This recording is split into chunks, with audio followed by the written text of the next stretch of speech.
in G4 even something like the disclosure or management approach, which we call DMAs. And this is the approach of the company to a certain sustainability input. So what is a company doing? What is the management approach to that input? Is a company developing policies about that? Are there practices, are there procedures about those topics? And this is something that we change in G4. So now for every category, there is a general DMA. Supply chain I mentioned, and the other are the topics that I showed you in the slide before. The specific standard disclosure is what I was mentioning, the DMA, is indeed, there is a DMA which is now generic for all the aspects. So basically, before there were all different DMAs for the different aspects. Now there is one which is really important. It covers why the aspect is material. So it links to the materiality assessment. It covers how the organization manages this specific aspect and or its impacts. And third element, the evaluation of the management approach. So it's a very thorough disclosure on how the company is managing that very aspect. Integrated reporting, I mentioned about that, and indeed it refers to this new trend of the integration. And with G4, we made it ready for the integration. So the companies that want to integrate sustainability information into their financial report can do it using G4. And we have a number of sector disclosures. This is really much up in the air at the moment because our board is discussing it in October. So we might have a renewed approach to sector supplements. But for the time being, companies that belong to those different sectors have specific sector disclosures that is really much tailored on the need of a certain sector. Another big change in G4 was the alignment with other international frameworks. Because indeed, this is something that we experience as needed by companies. Companies have been always telling us that it's quite burdensome reporting, and there are many different initiatives around the world. So in G4, we pulled together the most important global initiatives, and we streamlined references to all of those. And these include the OECD guidelines for multinational enterprises, the UNGC Global Compact Principles, the Business and Human Rights Guiding Principles, the John Ruggie Principles. We streamlined reference and the readiness for integrated reporting, and we streamlined the CDP requirements, which are really much related to climate change kind of disclosures. Last but not least, we have a linkage document with ISO that helps to make the linkages between reporting and the ISO 26000. We have a transition period, of course. Companies doing G3 can still do it till December 2015. This allows companies to set in place the methodology to move to G4 in a reasonable amount of time. So we have still 1.5 years to go. Last very point is the business transparency program. And this is something that we've been doing in collaboration with many large companies. And it's basically a way to include supply chains, SMEs, into the sustainability reporting movement. Indeed, you will see here the program aim is the building the capacity. So that is what we want to do. Many SMEs have the willingness to do sustainability reporting, but they still don't know how to do it. So we try to develop, through this program, capacity among small and medium enterprises. We have actually prepared this publication, which is, again, freely available on our website. I brought some copies. I think they are just outside. And this is a publication that helps SMEs to start the reporting journey. So are you ready to report? What is needed there? Okay, there we go to the questions, and I think I've eaten quite a lot of time. Apologies for that. But please, if you have any questions.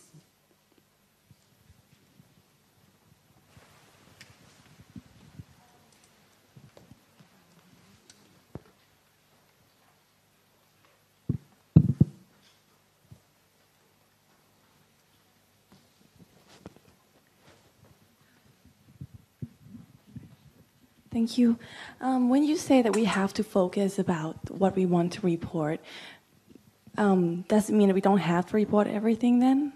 Is that okay for this program? Well, the challenge is indeed there to select what are the material aspects. So the organization should go through a thorough assessment of, I showed the materiality matrix before. So the company should go through the assessment of what is important, there it is, what is important for the stakeholders of the company.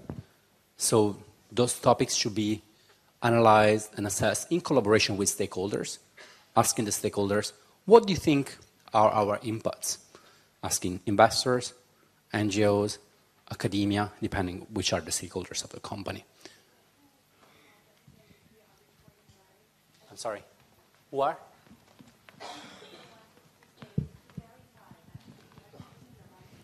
Stakeholder engagement. Indeed, the stakeholder engagement, the way you engage with the stakeholders, is essential to do that. Again or No. It is done in collaboration with stakeholders, but it's something that the company is doing. So that's why I was mentioning the analysis of the stakeholder needs and the identification of the social, environmental, social impacts. So once you analyze what are the topics where you, company, have an input, and you engage with stakeholders, and in a dialogue, you come up to the most significant inputs, then you can set the boundaries of your report, and then you can select what are the aspects to include in the report. There's a very thorough guidance in the implementation manual about that. If you want, I can point you at that later on. But indeed, this is done by the company in collaboration with the stakeholders. Okay. And once the report is finished, do we get a mark, like we pass or we don't? And are we, what do we have to correct? Yeah, fair question. GRI, as the standard, provides the standard for doing a report. There is the external assurance, I mentioned it before. So actually, you can get your report externally assured by, could be one of the big four, big consultancy, or could be a panel of stakeholders. They could assess that your report was done and in a correct way, and that the data included in the report were done in the correct way. My next question, sorry. There's another element of that. Actually, you can ask the GRI to look at your materiality assessment. We have a service which is called Materiality Matters, and that's a way that GRI looks at the way the materiality assessment was done, and if it was done according to the principle and the guidance of GRI, you can get a certification, kind of certification. It's just a check by GRI that the materiality assessment was done in the proper way. And this is a service which is a paid-for service, actually. My question is that, is it required by SET that we have to get it checked or not? Or SET is just happy that we submit the report? I will pass the question to SET.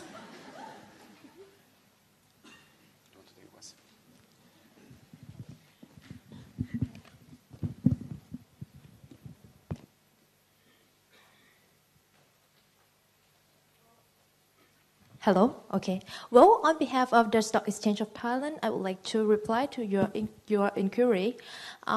SET promotes sustainability reporting, particularly adopting the GRI framework, but it is not mandatory.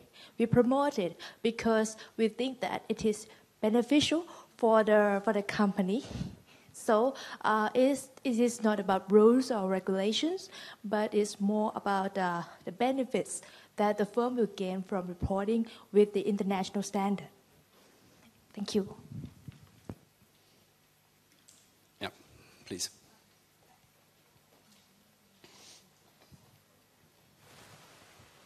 Hello. Okay. I have two questions. The first one is, how often that we need to do the materiality assessment. Mm-hmm. And the second one is that because you mentioned about the integrated reporting, can you give us or name some company that have done a good integrated reporting for us to do? I mean, to do the further studies. Okay, yeah. Well, names of companies that are out there, if I will name some, will be just out of my personal network because I know people doing that. So I will, if you allow me, we can have a private chat afterwards. I feel more comfortable in doing it that way. The first question, sorry, was about the... oh, yeah, the material, yeah, sorry, yeah, of course, of the materiality assessment. I can tell you that we at GRI, we do our sustainability report. And the decision whether to make or not a new materiality assessment in G4 was actually taken by our board. So we decided to run through a new materiality assessment because the GRI guidelines don't provide guidance on how often you should do that. We decided to do it because we decided that we wanted to move to G4, and of course, we wanted to do it right since the first moment. So we said, okay, this is a good moment to engage our stakeholders, to do an internal assessment of what we think our impacts are. And that's why, and then we did it with the external stakeholders sending, we had an online questionnaire. So we asked our main partners to provide us their view about our sustainability impacts. So in a perfect world, you should do a materiality assessment every year because, that is what, things will change from one year to the other. But substantially, you should do a materiality assessment when you and the top management of the company thinks that there are new challenges, something changed in the organization, and you need to have a new assessment of what's changing. And we don't know yet how often, following G4, the companies will be doing that. Because, of course, G4 was launched in May 2013, so we are still, in the first year, and the companies are now moving to G4 with a quite high uptake, but it's the first round. So much of GRI is built by the companies. So we are monitoring the application of G4, and we're learning from the companies what are the best practices there, what works, what does not work, and this will lead to the continuous improvement of the standard.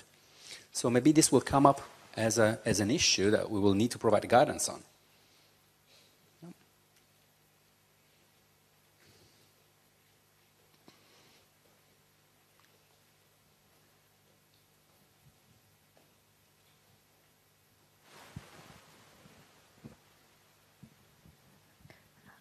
Hello. I would like to ask if we decide to sort of base our sustainability report on GRI, is it still viable for us to still include stuff that isn't really related to our materiality? Like, for example, our charitable works, or do we always have to try to link everything back to the, materiality? Thank you for the question. And indeed, that is the idea. The idea is to try to make the reports to the point, to go to the aspects where the company has an impact, and to go to the aspects that stakeholders ask companies disclosure on. So we are trying to help companies to be selective and to avoid to do thousands of pages of sustainability report, but describe what are the key information that need to be disclosed, that stakeholders are asking for, and where the company can make a change. So from one year to the other, the company can show that the sustainability impacts has been improved from one year to the other. So you're free, of course, to include the topics that you think are important, but you should always go through the glass of the materiality assessment, because then the report will be crispy, right to the point. Thank you. Grazie. Grazie. I see one hand there.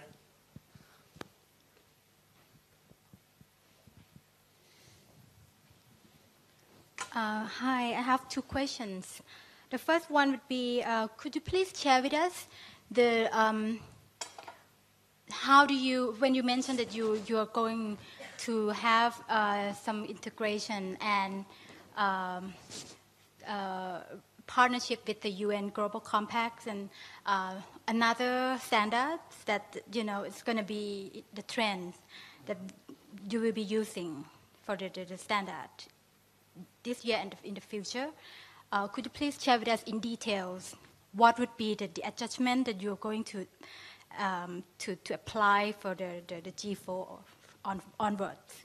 And the second one would be, what are the implications on, you know, being the GRI member, or if we just use GRI as the guideline but not the member?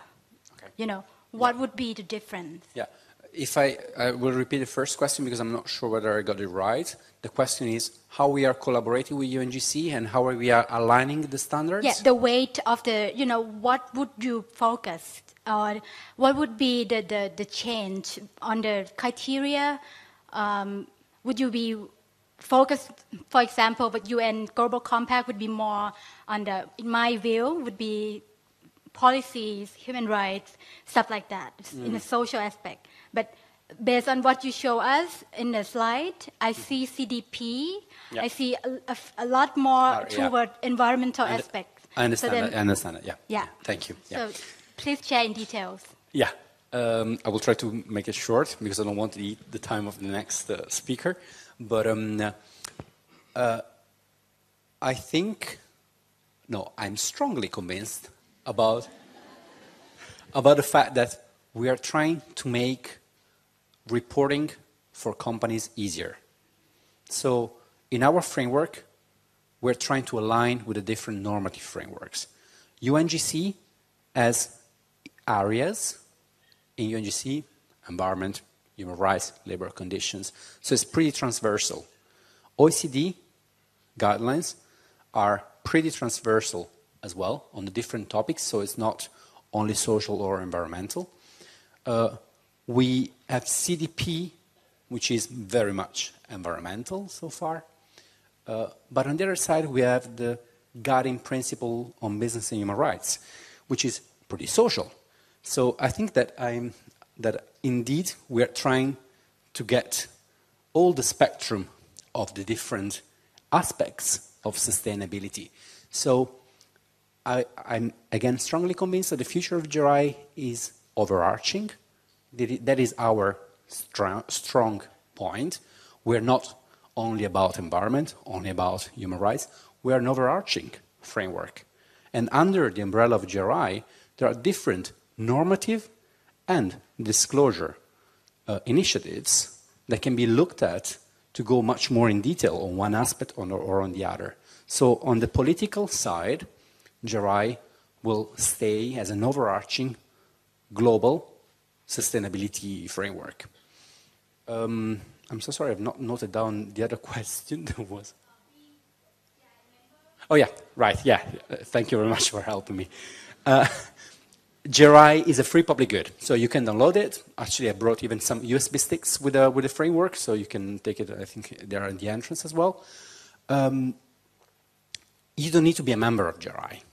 You can use GRI framework, again, as a free public good. We have a membership, well, it's not really a membership program, it's a philanthropic program. So some companies that value the fact that they use GRI can contribute to GRI. GRI is a not-for-profit organization, and we run with a very tight budget. So we rely on our corporate sponsors to run our activities. I can tell you that we've been looking at our funding model very thoroughly, and one of the elements to move to be recognized as the standard is to build a firewall between the development of the standard and all the other activities of GRI. So we've been going through, and actually our board is discussing this in the next meeting in October, to have the funding for the standard not linked directly to the main users of the report, to ensure our independency. But still, our OS program, that's how it is called, the Organizational Stakeholder Program, offers companies the opportunity to contribute to GRI and to benefit from a number of different benefits, including exclusive webinars where you can learn more about some topics of G4, where you can learn more about some global trends. Being an OS member gets you a newsletter where you get very thorough information about GRI before the information are sent out to the network. You have the opportunity to have access to exclusive events. So there are a number of different benefits. So it is important to be part of the OS program, to sponsor and to support GRI. But on the other side, you can do a GRI framework. You can use the GRI framework freely. It's for free. So be welcome. Yeah.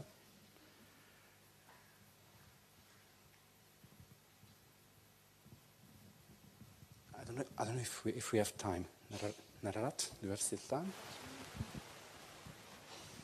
Can I just please have a quick question? I saw one company in Thailand, they have got a GI certificate for sustainability reporting. I'm wondering that, how could you measure or give them that right of the certificate for that company, for example? You mean the materiality matters check? Yes, that's right. Yeah. And the question is how we do it, Yes. right? Yes. This is something that we have a team devoted to that. It's our services team, and it's a team that analyzes the report. There is a checklist, a questionnaire that my colleagues have, and they check, basically, this is the substantial service, they check that the materiality assessment is done following the GRI guidelines. And very important, this service is available for the languages in which there is a GRI version, but we're looking at developing this. So we will have more and more languages available. But indeed, the check is against the GRI guidelines. So you kind of the check by GRI about the fact that you applied the GRI guidelines in the proper way when it comes to the materiality assessment. All right, thank you. Thank you.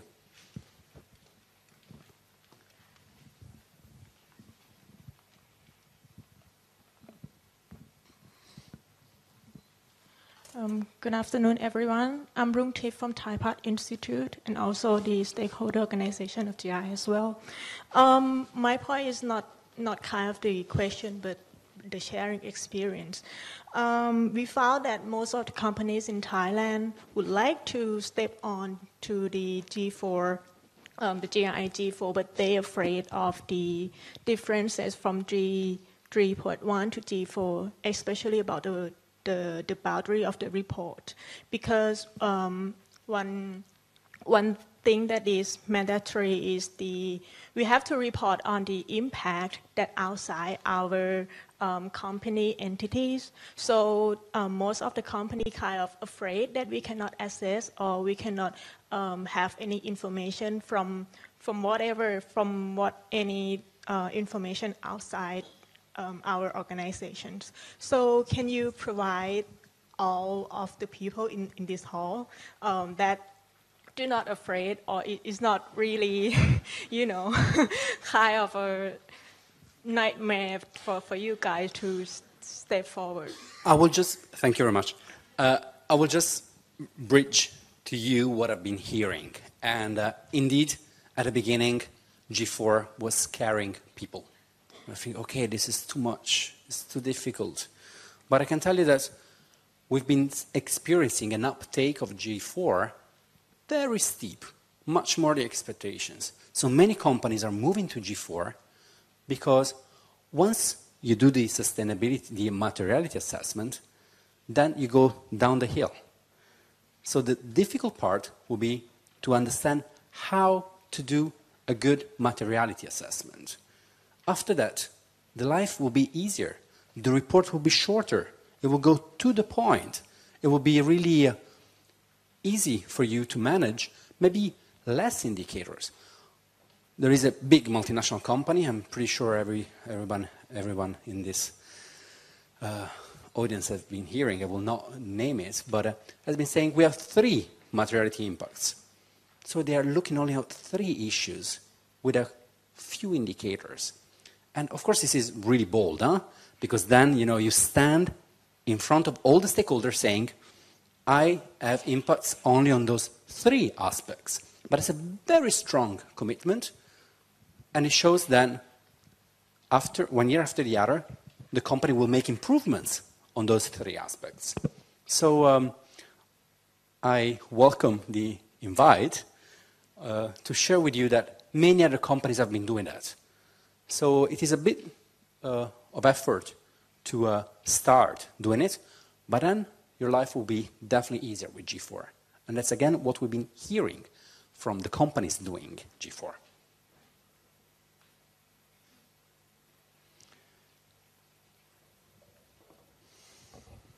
Hello? Okay. Thank you so much for your kind interest. And here is the last question for this session. Please. Thank you for a very nice briefing. While we're talking about being scared of G4, here comes integrated reporting. So from your point of view, as you work in GRI, although GRI is one of the teamwork, I believe still, what's your view? It seems that it's somehow appears to be a kind of competition, but I hope not. And G4 is scary enough. Integrated reporting is a lot of big chunk of burden to come. Well, I will see it on the other side. It is an opportunity, and I understand the concerns of the companies that are already doing report, that there is every time something new that comes. From a very blunt, and we are based in the Netherlands, the Dutch people are really known all over the world to be straight to the point, sometimes really rude. I will not be rude. But I think that there is no competition there. Why? We are different animals. We are different kind of initiatives. Yeah, of course you see integrated reporting coming, but integrated reporting means integration. What do you need to integrate? You need to integrate sustainability information. So the 2 initiatives are naturally complementary. At the moment, IRC, which is providing the global framework for the integrated reporting, is pulling together principle-based framework. There are no indicators. Of course there are no indicators, because there are other initiatives that have already indicators. So that's why there is no competition. There could be better alignment on that, I acknowledge, but at the same time, we see a full complementarity of the 2.